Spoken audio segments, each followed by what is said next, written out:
Assalamualaikum santri-santriku. Bertemu lagi dengan Ustazah Vika.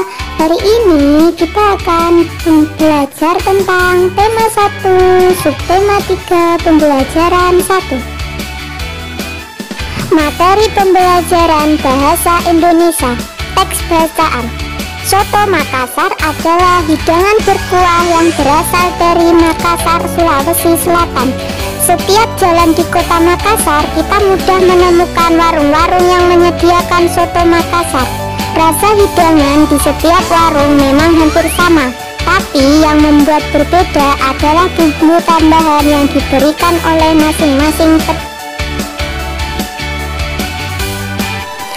Paragraf kedua. Soto Makassar berbahan dasar daging sapi ditambah dengan jeroan sapi berupa paru, hati, usus, jantung, dan babat.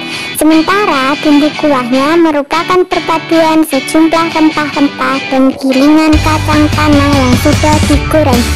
Enak tidaknya hidangan ini memang sangat bergantung pada bumbu kuahnya.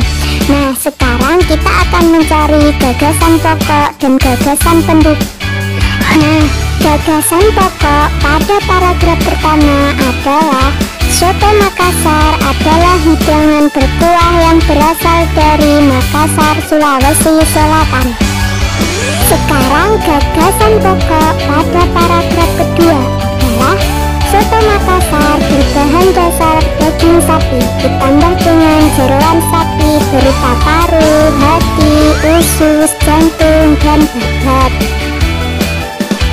Sekarang kita akan mencari gagasan pendukung pada paragraf pertama, yaitu setiap jalan di kota Makassar kita mudah menemukan warung-warung yang menyediakan soto Makassar. Gagasan pendukung pada paragraf kedua yaitu sementara bumbu kuahnya merupakan perpaduan sejumlah rempah-rempah dan gilingan kacang tanah yang sudah digoreng. Materi pembelajaran IPS, keberagaman makanan di Indonesia. Nah, di Indonesia merupakan negara kepulauan yang memiliki 34 provinsi. Nah, setiap provinsi itu memiliki makanan khas daerahnya masing-masing. Contoh makanan khas dari beberapa daerah di Indonesia antara lain: yang pertama, mie Aceh. Mie Aceh adalah masakan mie pedas khas Aceh di Indonesia. Mie kuning tebal dengan irisan daging sapi, daging kambing atau makanan laut disajikan dalam sup sejenis kari yang gurih dan pedas. Mie Aceh biasanya ditaburi dengan bawang goreng dan disajikan bersama emping, potongan bawang merah, mentimun, dan jeruk nipis. Yang kedua, pempek atau empek-empek adalah makanan yang terbuat dari daging ikan yang digiling lembut yang dicampurkan dengan tepung kanji atau tepung sagu, serta komposisi beberapa bahan lain seperti telur, bawang putih yang dihaluskan, penyedap rasa, dan garam. Pempek berasal dari Palembang. Yang ketiga, ayam taliwang. Ayam taliwang adalah makanan khas Pulau Lombok dari Kampung Karang Taliwang, Kota Mataram, Nusa Tenggara Barat yang berbahan dasar daging ayam. Nah, selanjutnya materi pembelajaran IPA, benda yang menyerap dan memantulkan bunyi.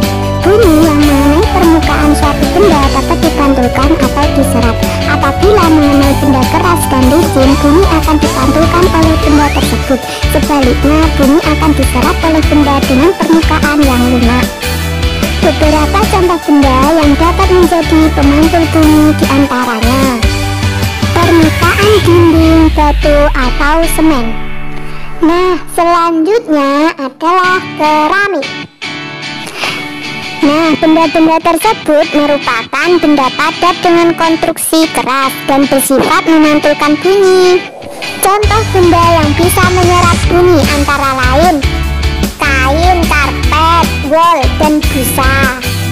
Nah, benda-benda ini juga disebut sebagai benda peredam bunyi karena karakteristiknya yang menyerap bunyi. Alhamdulillah, sampai di sini dulu ya video pembelajaran dari Ustazah. ya. Jangan lupa tetap semangat dalam belajarnya. Sampai jumpa di video selanjutnya. Wassalamualaikum.